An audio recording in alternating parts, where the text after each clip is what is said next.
Shalom. Welcome to Understanding the World with Rabbi David Kaufman. We have a number of issues to talk about on our show today, but to begin with, the world in 5 minutes. This week, Syria remains one of the top issues that people around the world are thinking about. I spent this past weekend at the American-Israel Public Affairs Committee Public Policy Conference in Washington, D.C., along with 13,000 of my closest friends, Israel advocates from around the world. And the primary issue that came up, the primary issues at the policy conference were really three.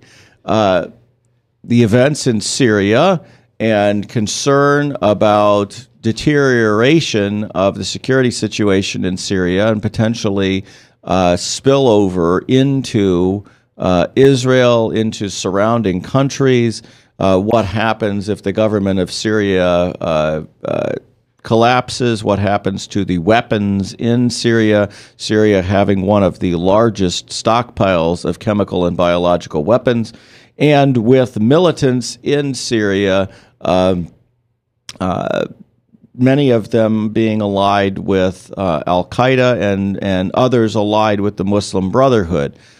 The situation is very difficult. Just announced today, the Arab League has decided to grant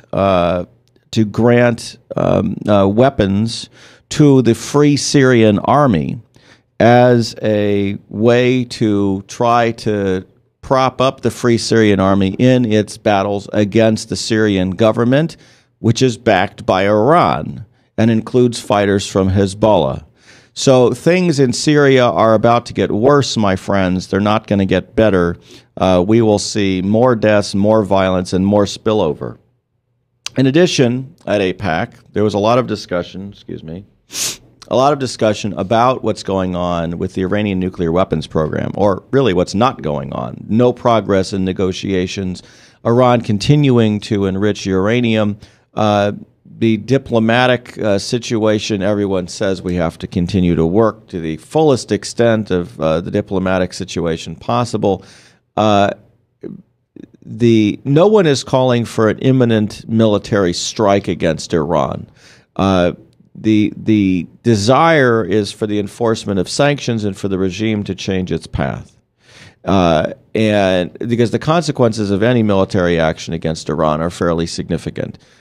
Israel may be able to do some surgical strikes. The United States may be able to do some surgical strikes. But in the long run, the only thing that's going to dissuade Iran from its pursuit to acquire a nuclear weapon is going to be agreement by the regime to do that. The other situation that comes up is, in fact, the peace process, and there is a great desire to see some progress toward a peace agreement with the Palestinian people. Now, obviously, there are lots of impediments to that, and we've talked about some of them on this show already. We'll talk about more of them on this show going forward in the future. But there is desire to see some movement there to come to a resolution between the Israelis and the Palestinians that allows them to move forward in peace and security in two states living side by side. The big issue in Washington right now is clearly the sequestration. The sequestration has impacts on things like White House tours, which are being canceled for the next week, the next few weeks indefinitely. It also has an impact on things like health programs, education programs, programs for the poor. Obviously, major issues that we should all be caring about. It also has an impact on the foreign aid bill and on the American support of Israeli defense, including the Iron Dome system.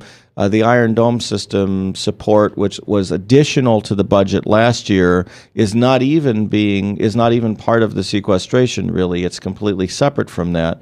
And so the impact financially on Israel of the sequestration is even more significant. At least the aid is even more significant. And when you put that in context of the threats from Syria, the threats from Iran, and potentially a major, broader regional war that could see rockets coming from all over, Israel is very concerned about that support. It was notable at the AIPAC Policy Conference that congressmen and senators alike were very strong in their support of that system, the Iron Dome system, and the other systems being developed, Arrow and David Sling systems to handle medium and longer range rockets. And so there is a belief that regardless of what happens, eventually those military systems will be funded and will be well functioning in future conflicts as defensive measures against attacks. It's of note that even those who lean toward the peace camp should understand that the Iron Dome system is a defensive system. It's not an offensive system. And those systems will be put in place, not just in Israel eventually, they will be put in place at strategic locations to protect civilians from rocket fire around the world in the decade to come. There is also a tremendous rise of what I would qualify as not only anti-Israel sentiments, but anti-Semitism. And we're seeing this on college campuses around the country. We're seeing it among young people around the world. I have two different stories to share with you today, later on in the show. One of Dutch teenagers who were expressing just outright anti-Semitism and hatred of Jews on television there on the Dutch television, and also an interview that I conducted with Paulo Cremidis, who was part of the Brooklyn College opposition to the boycott, divestment, and sanctions programs. A boycott, divestment, and sanctions program that occurred a couple of weeks ago. And he sheds some new light on what occurred in those programs. Today, we have conclave. The Catholic Church is now searching for its new pope, and the last cardinal that was that they were expecting to arrived today, and without any doubt, one of the biggest impacts on the Jewish community, certainly Jewish-Christian relations, going forward will be the election of the new pope. And we will be talking about that more than likely next week, but certainly the week after that, as that impacts the Jewish world. And that is the world in 5 minutes.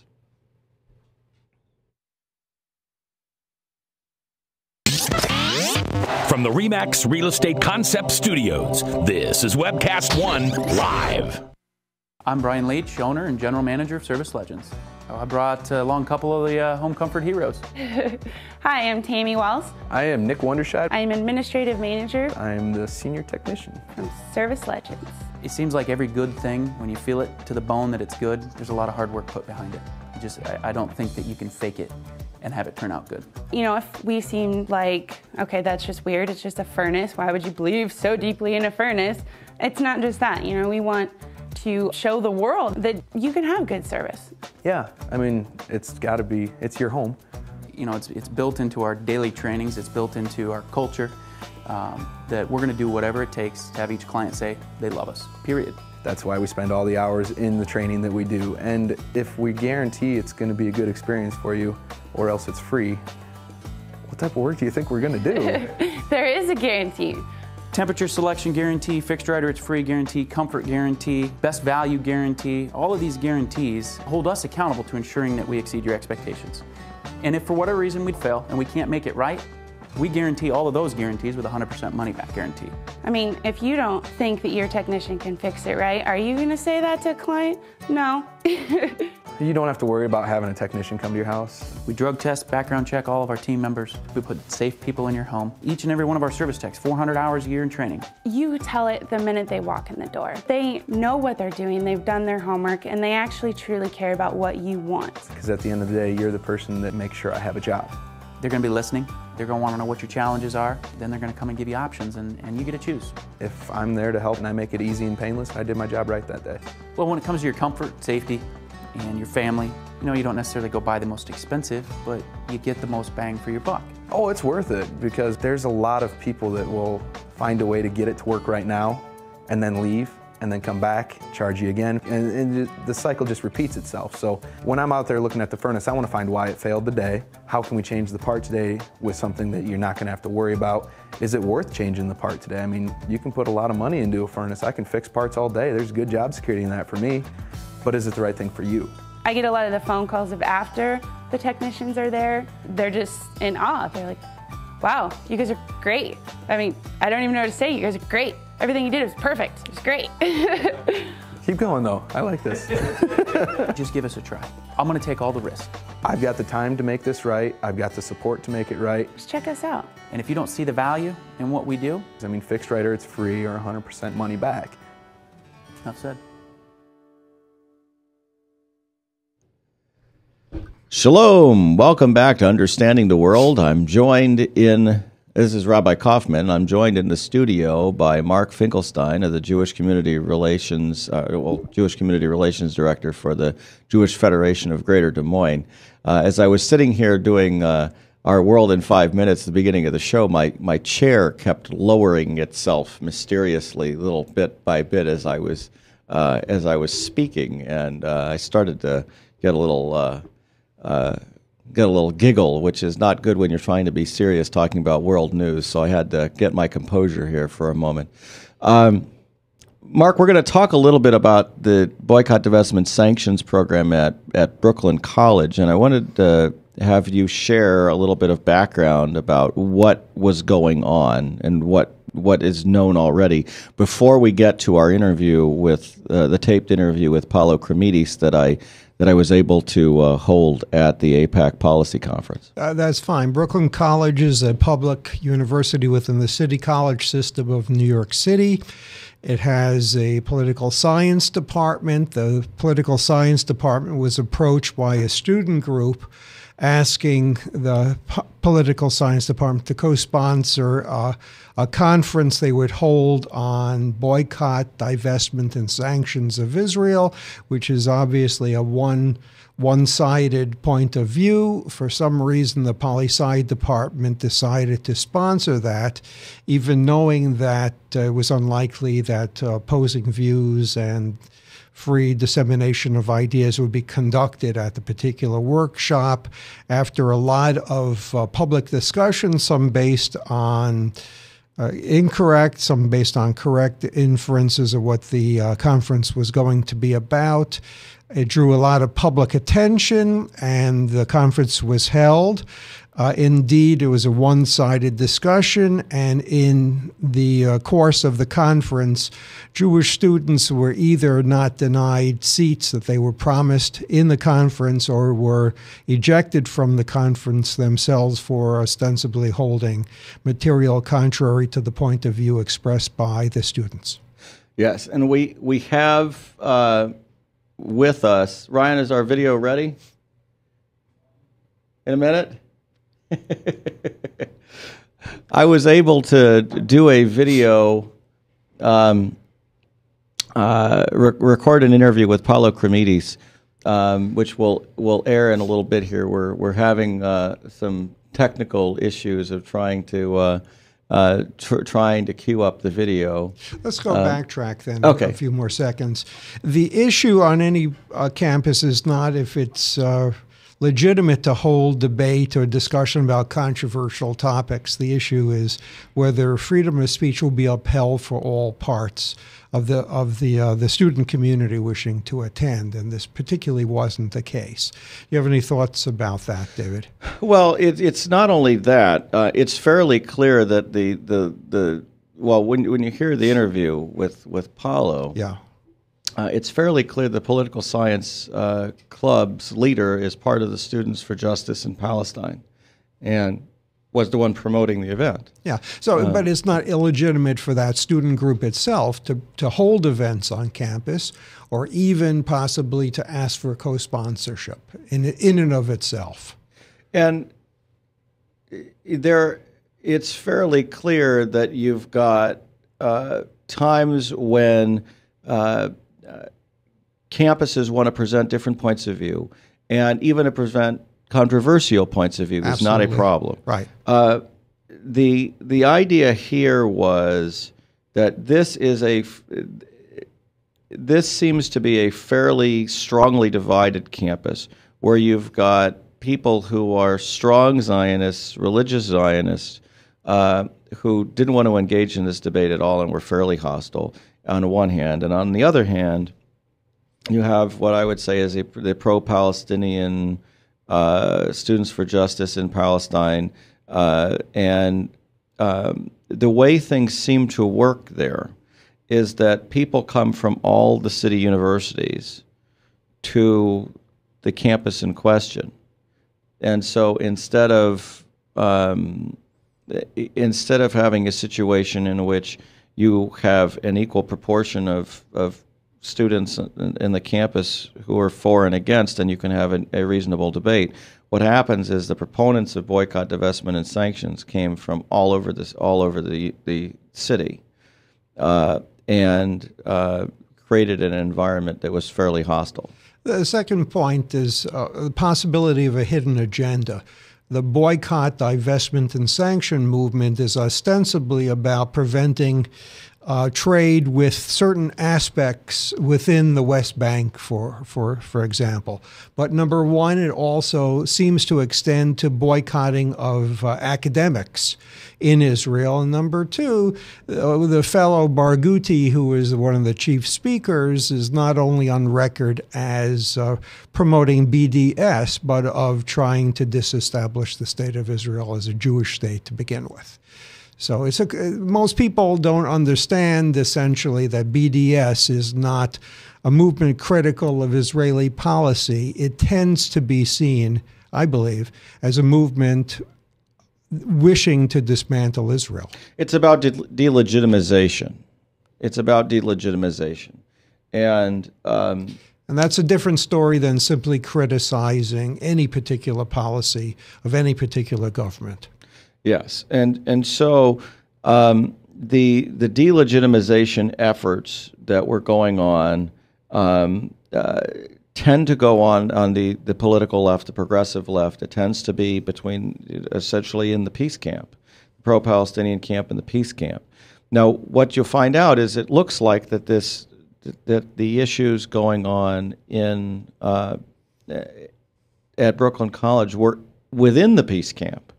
That this was not really Zionists against the Palestinian side. This was the pro-Palestinian side against the people trying to work for a two-state solution and promote peace between Palestinians and Israelis. So the way it was being presented, and the way it's often been presented, yes, is the Zionists attacking the BDS advocates, right, for trying to promote peace. That's exactly not what happened there. What happened there was this is the pro-Palestinian activists attacking the pro-two-state solution people, right, and not and trying to argue against the state of Israel, not trying to promote peace at all.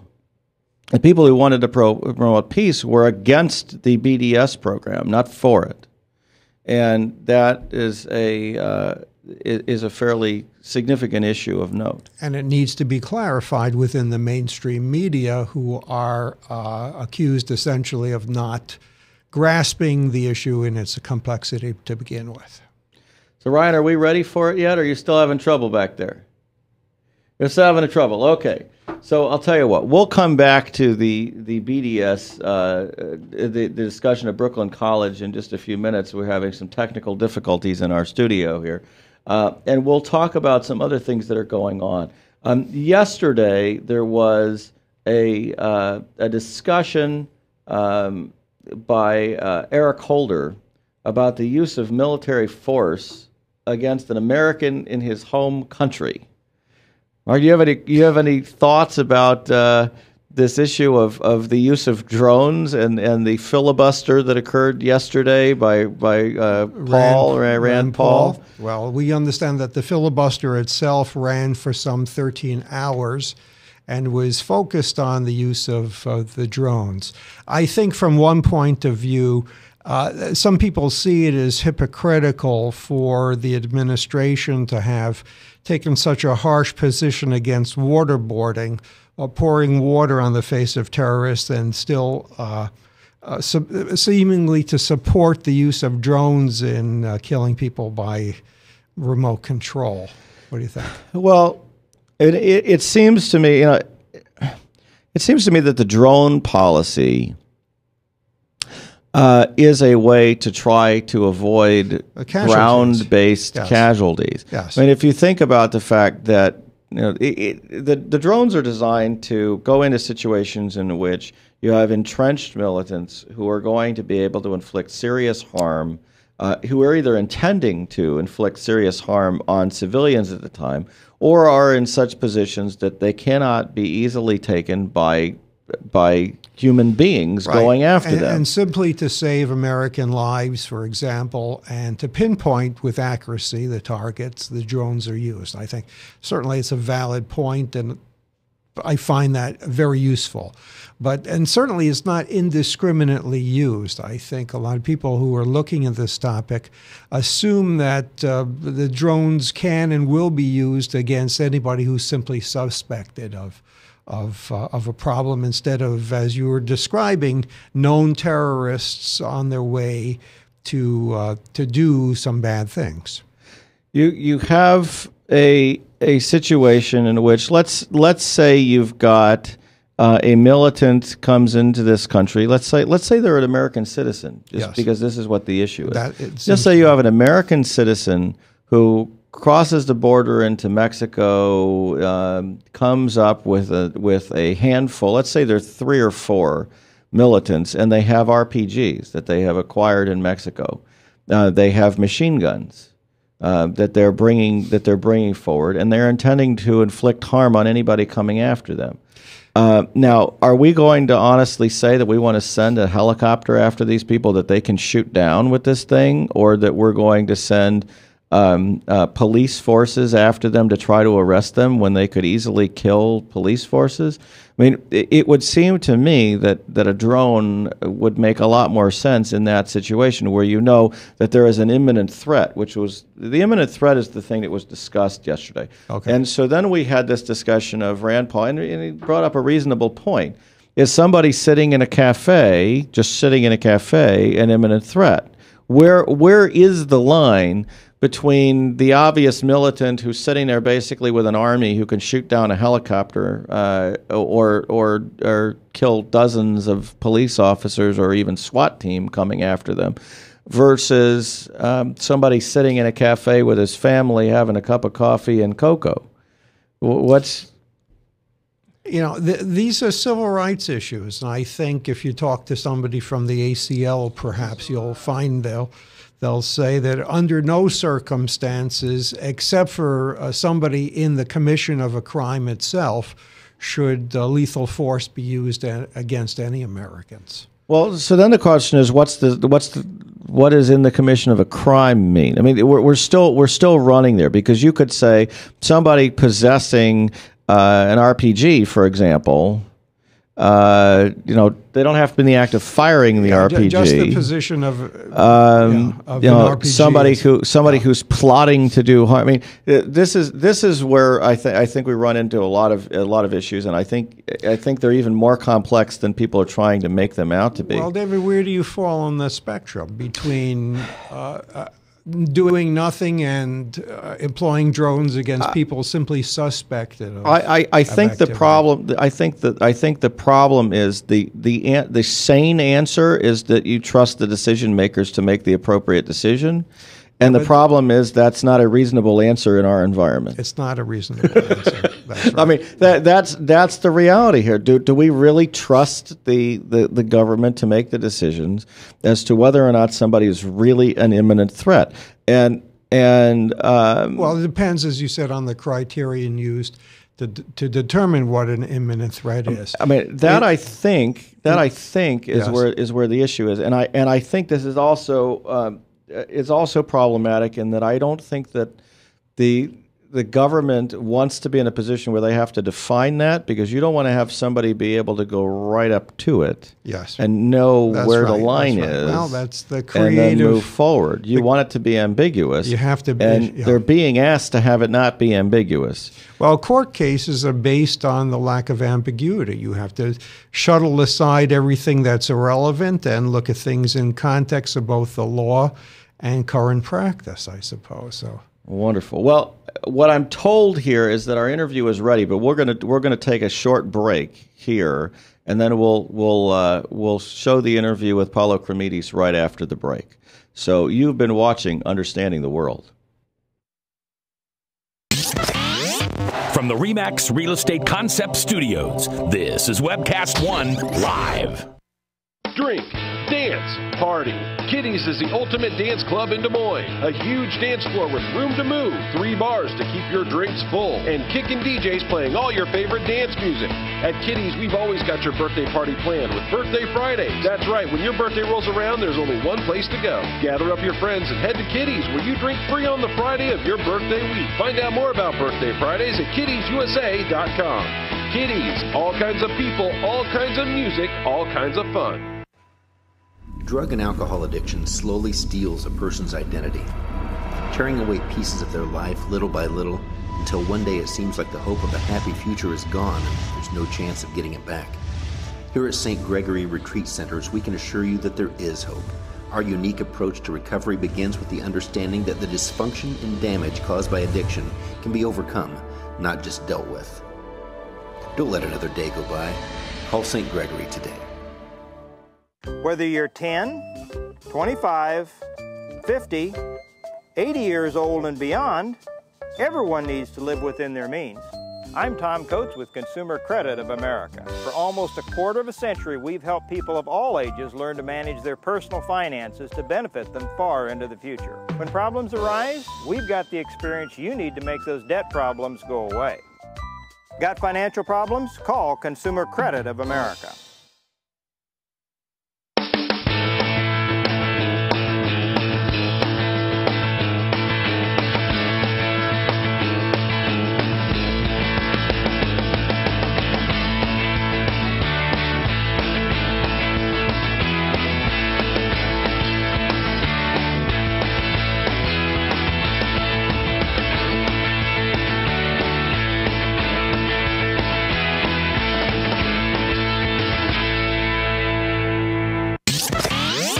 From the RE/MAX Real Estate Concept Studios, this is Webcast One Live.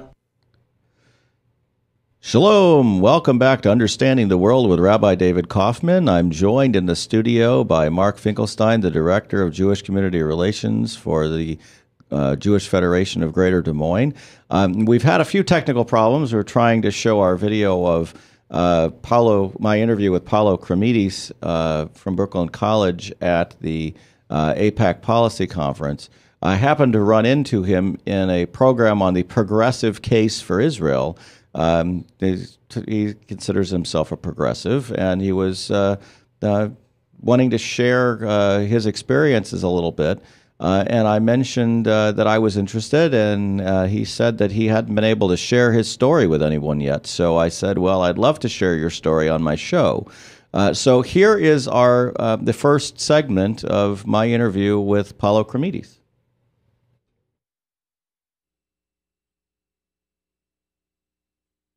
David Kaufman. I'm joined by Paulo Kremides, who is from Brooklyn College, and he's going to share his story about the BDS program and his experiences on the campus of Brooklyn College. Okay, so my name is Paulo Kremides. I'm a political science and journalism major at Brooklyn College. I also write for the Brooklyn College Kingsman, the Brooklyn College Excelsior. I have a liberal political opinion column in both.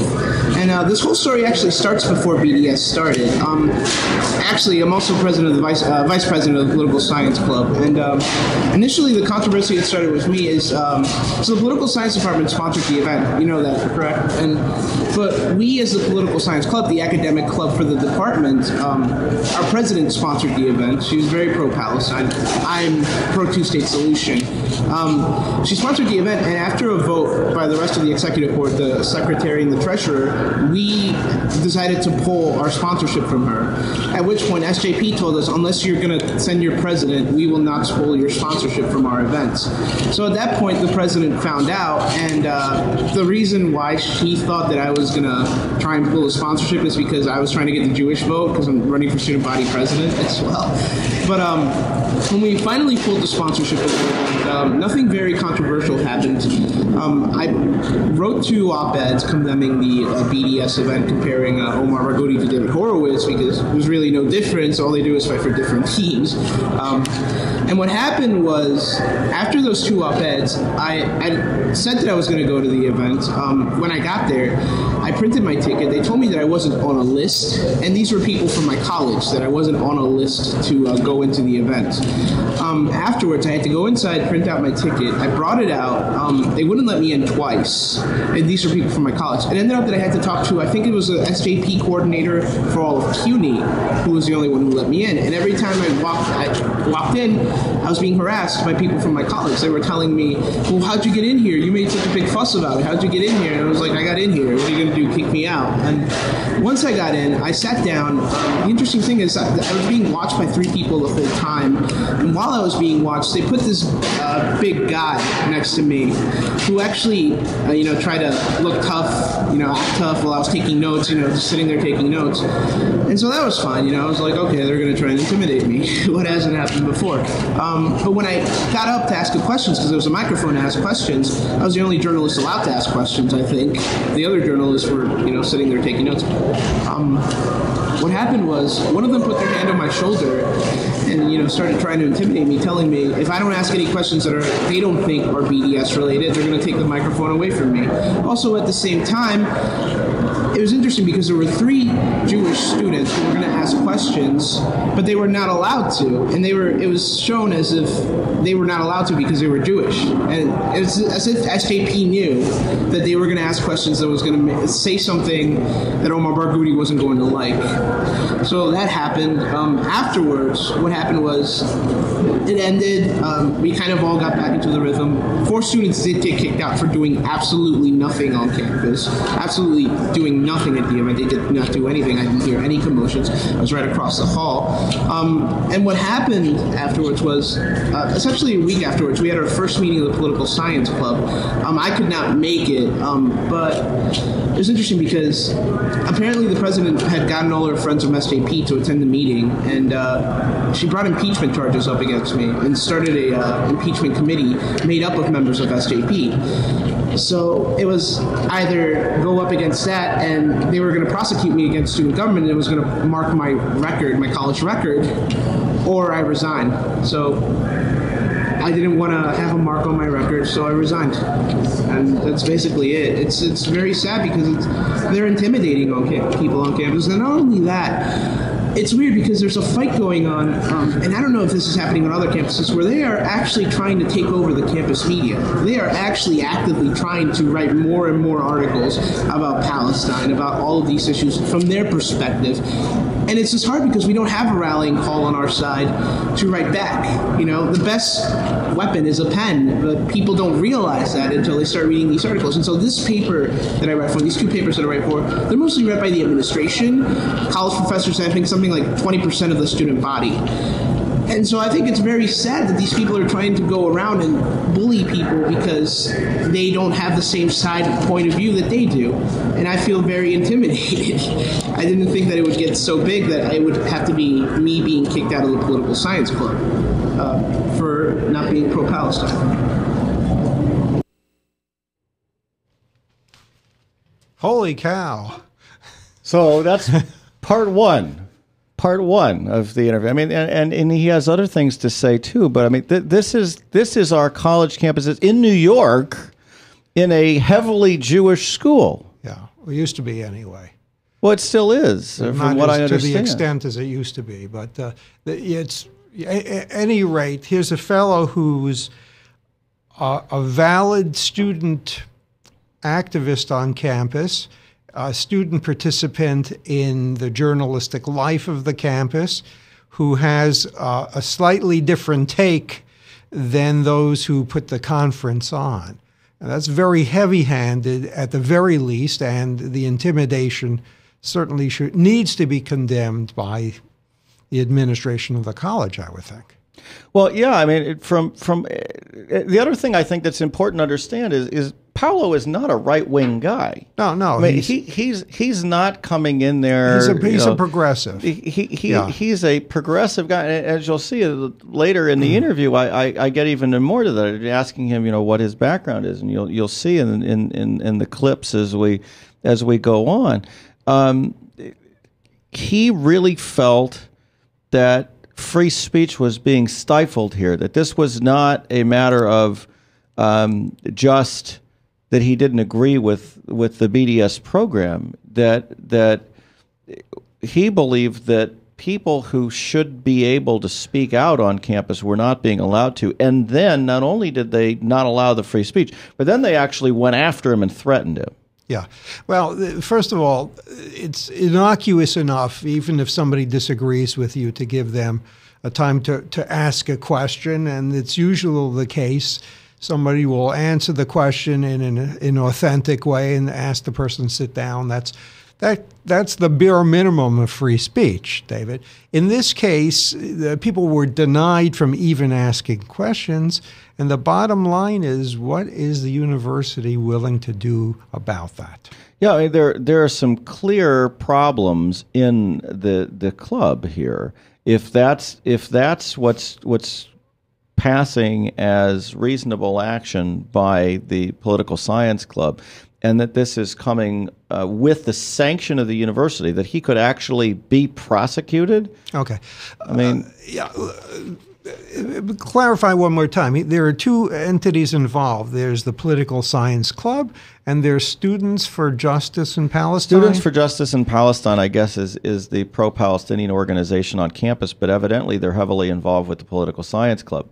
That seems to be what's going on. Okay. I would need a bit more clarification on that, but it sounds like the president of the Political Science Club is the one who wanted to endorse the BDS program. Right. Paulo wanted to oppose endorsement of the BDS program and got other people on the executive board of the Political Science Club to oppose endorsement and to pull their endorsement. Then the president went out and got friends of hers who were part of friends. I don't know if it's a him or her, to be honest. Got friends who were part of Students for Justice in Palestine, because we all know that it's hard to get a number of students to participate in any of these things. So she was able to get a larger number of her friends or SJP friends to show up at this event. Now, David, if we ask somebody what is the position of Students for Justice in Palestine, what's the possibility that they would simply say we are in favor of a two-state solution? I have to look up SJP. But why don't we listen to the second part of the second part of the interview, and we'll move forward. There are actually 4 segments, and we'll listen to part 2 right now.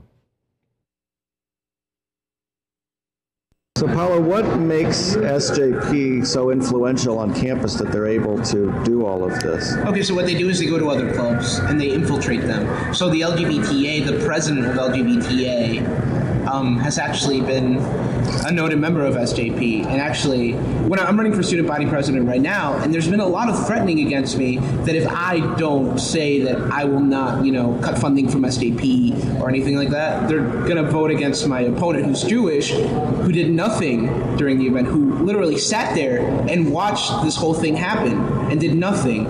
And the other thing is they bring a lot of people on campus that are not from campus originally. So they bring people from Hunter College. I don't know if you're familiar with CUNY, but to get onto a campus, you don't need to be from that campus exactly. You can just get in with a college ID from the a whole, from the citywide college or something like that.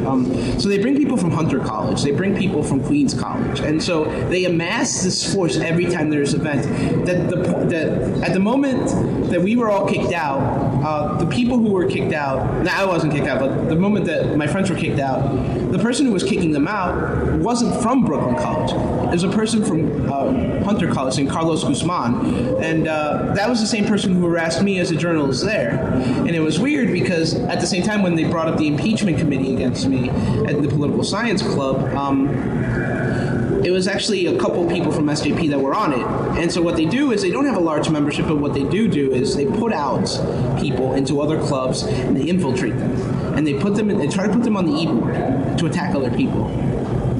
So when you're saying that they threatened to vote against your Jewish friend, is that what you were saying? No, they threatened to vote against me. They threatened to go in favor of this other person? Yeah, because apparently, and this is what I've heard, is that I would cut funding from SJP, and I'm running for student body president right now. Vote for me.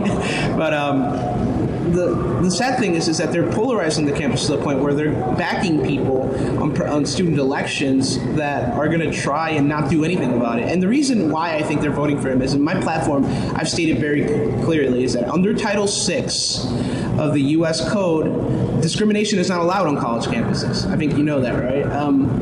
So what I've seen is that they send a lot of messages to people from pro-Israeli communities on our campus. And what they're saying to them is they're harassing them. They're telling them, Israel Club might reach out to them saying, hey, let's do an event together about unity, about peace. And what they'll say is, we don't work with Zionist enterprises. We are practicing boycott, divestments, and sanctions on you, on the students. And that's really sad because what they're saying right there is that anyone who might have Israeli citizenship, anyone who might be part of a pro-Israel community like me, they're practicing boycott, divestments, and sanctions on them. So originally they are stigmatizing people. They are putting them on a perspective that they shouldn't be in. And it's wrong.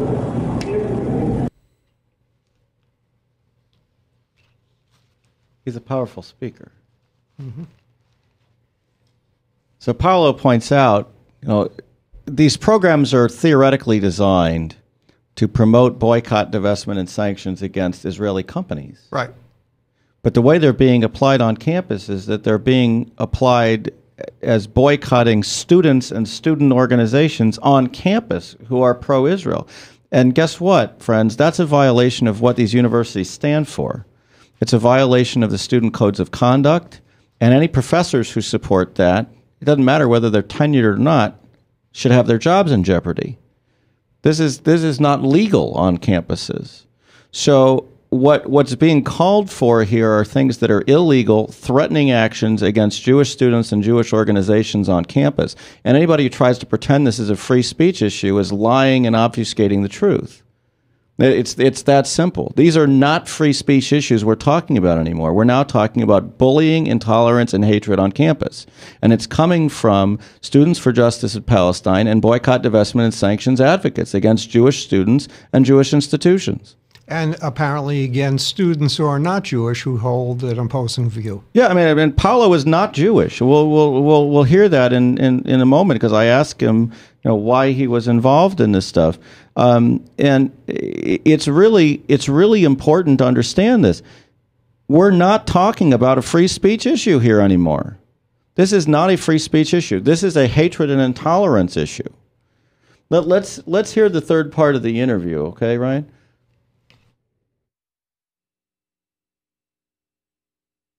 I always thought that, before I came to my campus, I'd actually been asked by a lot of these peace community people, Christian peacemakers and things like that, to go to Israel, Palestine, to go to the settlements, to go to, West Bank and, see what's happening there. And I always thought that I was part of this peace community. I always thought that I was part of this peace community in this country. But it was only until I spoke out against BDS, and I don't even know if I'm a campus leader or not. It's just, I guess I'm very influential with a lot of students. That they started attacking me, that they started stigmatizing me, they started telling me that I'm not part of them, And you said you're more of a pro-peace person and less of a pro-Israel person as your point of view. Yeah, I'm not going to have people who agree with me here. It's funny because on campus, there are very, very, very, very pro-Israel Jews to the point, the right wing, completely, David Horowitz types who they've called me an anti-Zionist. And it's really funny because people from the Students for Justice in Palestine have called me a Zionist as well. So there's this whole dynamic discourse that is happening on our campus that I think is new. I think they're putting people in the middle where they don't know what to say or what to do. And it's really sad because one of my biggest mentors was a lady from a Christian peacemaking team, and I always fought for social justice with them. I actually marched with Occupy movements in upstate New York. I organized a lot of rallies against war. It's sad that I am being attacked because I am pro two-state solution, pro peace. Being attacked for being pro two-state solution and pro peace. A centrist position, in other words. Well, let's talk about being a pro-peace activist, period. I mean, this is someone. I'm sitting here at the AIPAC policy conference, and I'm talking to Paolo, and I'm having this conversation with him, and I'm wondering how he got there, because this is a guy who I would say is more of a peace activist. The people from the Occupy movement were literally outside the door, a few hundred feet away, protesting the AIPAC policy conference.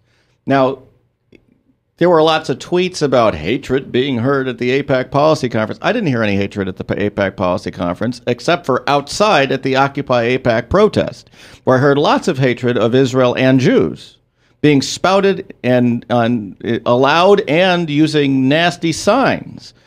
But inside, I heard, let's figure out how to have peace with the Palestinians. Let's figure out how not to have tens of thousands of people dying in Syria, and how not to have a war, not to have military strikes or a war with Iran. So what I'm hearing inside the conference is all about peace. What I'm hearing outside the conference is all about hatred. And then I have this conversation with Paolo, in which he basically says, look, I'm a peace activist. The peace people, the theoretical peace people, are hating me and attacking me for being pro two-state solution and opposed to boycott, divestment, and sanctions efforts that are designed to destroy the Jewish state. So we're sitting here in a situation in which I'm thinking the appropriate place for this person who is on the progressive left is the AIPAC policy conference. Because there's room in it, certainly in the AIPAC policy conference, for the expression of that opinion, because we know for sure they program different sessions regarding similar questions. Absolutely. And let's hear the last segment of the interview with Paolo here when I ask him what brought him to AIPAC. Repeat his last name again. Kremidis. Okay. Paolo Kremidis. Paolo, what brought you to the AIPAC policy conference? On my campus, I have a lot of Jewish friends. I'm very active with Hillel and things like that, even though I'm not Jewish. And one of my friends actually saw me speak out about this whole BDS thing in one of our classes, in which the professor was talking about how the two-state solution is dead, how BDS is the only thing to talk about. And good enough that this kid was Joey Saban, who was one of the Saban Leadership Seminar people here. And he recruited me to come to this thing to talk about not to talk about what I've been through, but to just see the difference between what they're offering and what I guess we're offering, because I consider myself a part of this community now. You were there when Ann Lewis was talking about how it's good to talk about these things and how we have to fight it on the campuses. Yes. I think it's necessary. I wish there were more journalists like me that would actually talk about peace. I wish there were more journalists like me who would actually talk about things that are constructive. I wish there were more journalists that would condemn, this mantra that that SJP tries to have by putting itself as the left-wing group on campus about this issue. I wish we could do that. I think we have to sow the seeds, and I'm here to do that.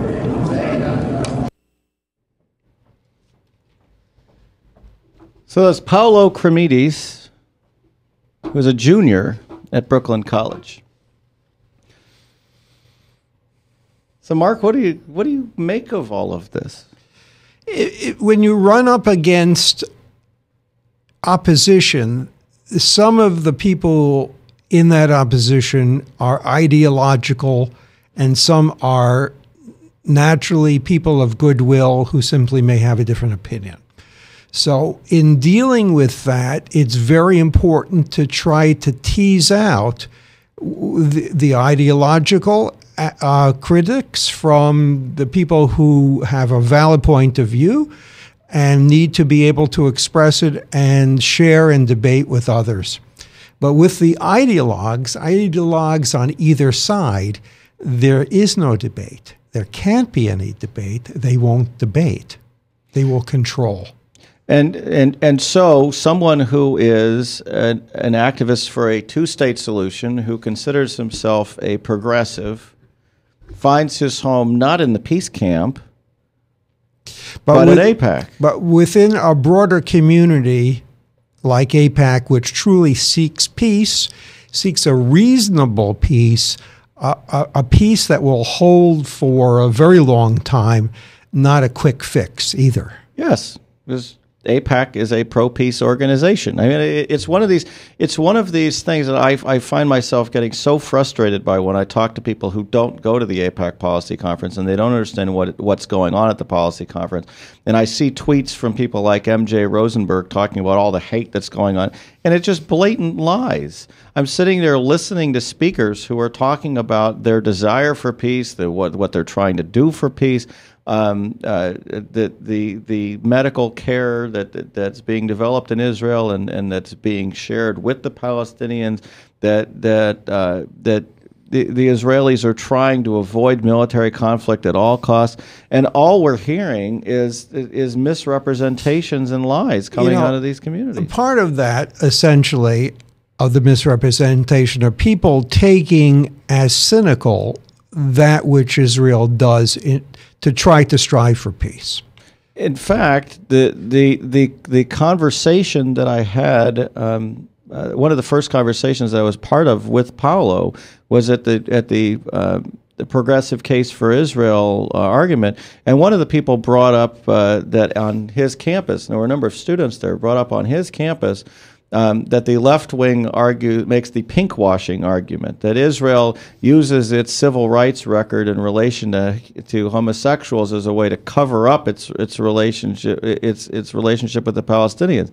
And what's interesting, of course, about this is that the reality of the matter is that the people on the progressive left don't want to hear that Israel does anything good for anybody that they do things for. The reality is anybody who is a LGBT activist at all needs to be a strong supporter of Israel, because nowhere in the world are LGBT rights more strongly defended than they are in Israel. Well, nowhere. Absolutely. Not only more strongly defended, that gays are harassed and persecuted in many other parts of the region. There, in the coming weeks, either next week or perhaps the week after, we'll talk about LGBT rights in Israel. In fact, one of the major advocates for Israel is the Speaker of the House of California, John Perez, who spoke as part of that Progressive Case for Israel argument at the AIPAC Policy Conference, and is himself a homosexual Latino supporter of Israel. Wonderful man, great speaker. And then Michael Oren spoke at the LGBT gathering at AIPAC, and yes, there was an LGBT gathering at AIPAC, and had a very wonderful speech that we will share in a future show. We'll take a quick break as we head into our final segment of the show.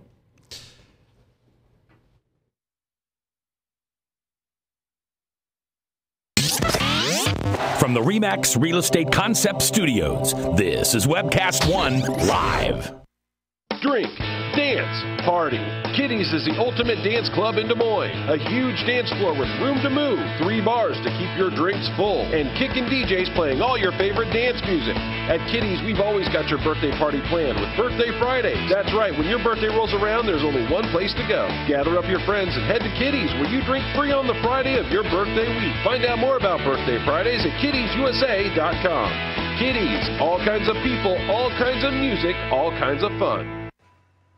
Drug and alcohol addiction slowly steals a person's identity, tearing away pieces of their life little by little until one day it seems like the hope of a happy future is gone and there's no chance of getting it back.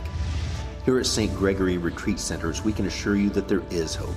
Our unique approach to recovery begins with the understanding that the dysfunction and damage caused by addiction can be overcome, not just dealt with. Don't let another day go by. Call St. Gregory today. Whether you're 10, 25, 50, 80 years old and beyond, everyone needs to live within their means. I'm Tom Coates with Consumer Credit of America. For almost a quarter of a century, we've helped people of all ages learn to manage their personal finances to benefit them far into the future. When problems arise, we've got the experience you need to make those debt problems go away. Got financial problems? Call Consumer Credit of America.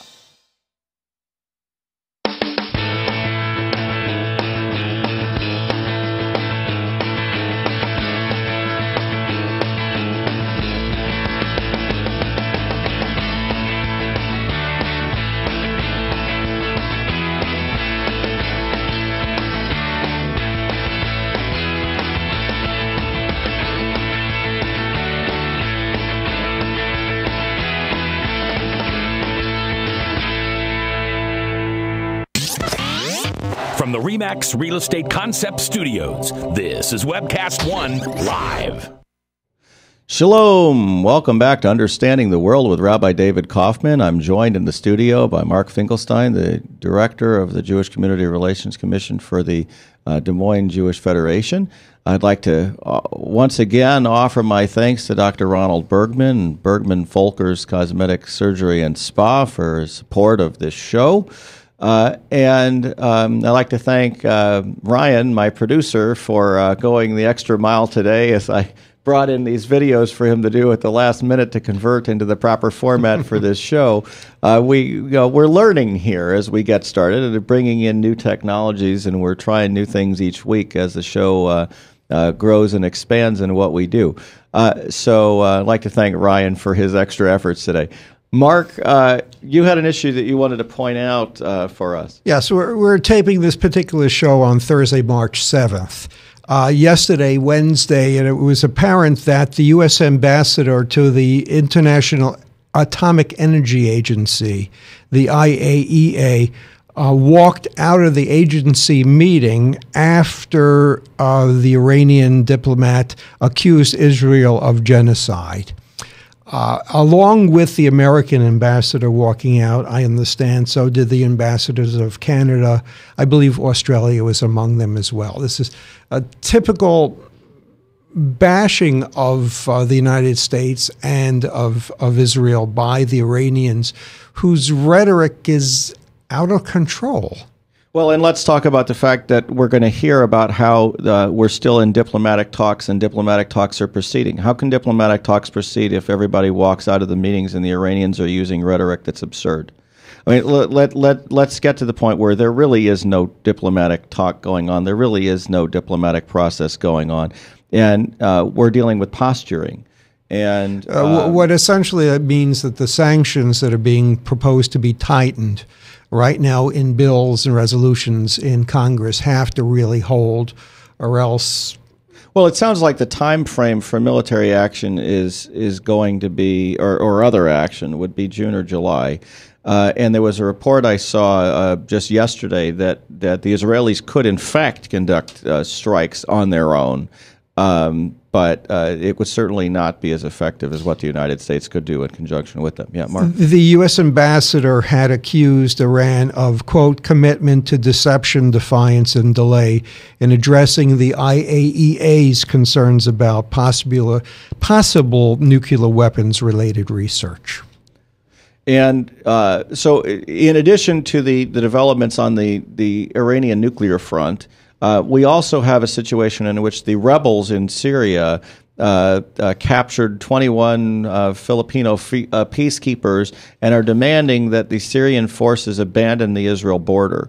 They're also accusing the Syrian government of working with Israel. As a matter of fact, what a joke that is, of working with Israel. The reality here is that the Syrian-Israeli border is about to get a lot more difficult.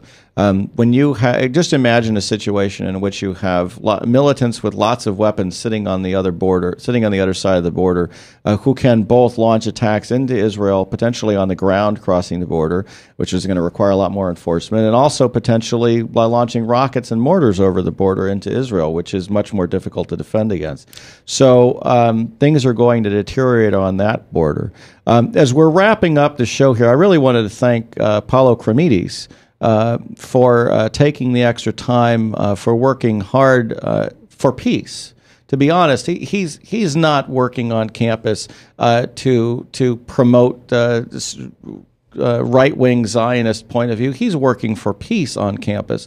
And if the peace community can't understand that, I really ache for peace, because I don't think peace is possible if those who call themselves pro-peace spend their time preaching hatred. I just don't think that that's going to be a possibility. What goes in the name of the peace camp is oftentimes, but not always, dedicated to more nefarious objectives than simply the attainment of peace. That seems to be exactly what it is. And Paulo Kremides is calling it what it is. He's showing up at a conference that actually talks about peace, and it actually tries to promote peace, and it tries to promote security both for Israelis and Palestinians. I can't tell you how many times I heard those exact words at the AIPAC policy conference uttered by political leaders from the United States and from Israel and from Canada and from other places around the world. And anybody who says that those things, those words were not uttered at the conference is lying to you. Where we did hear all kinds of hatred about Israel and all kinds of things about promoting deception and lies was outside the conference at the Occupy AIPAC event, where I could hear, as I walked by going to lunch one day, all of those words being spread, misrepresenting pictures, misrepresentative signs, all kinds of things. It takes journalists like Paulo Kremides willing to speak out about the truth, willing to advance the cause of peace, and frankly, risking personal harm, not necessarily physical harm, but certainly emotional and spiritual harm, to be able to advance the cause. And I really thank him for taking the time to work with me. I thank you for joining us today, and we will see you next week.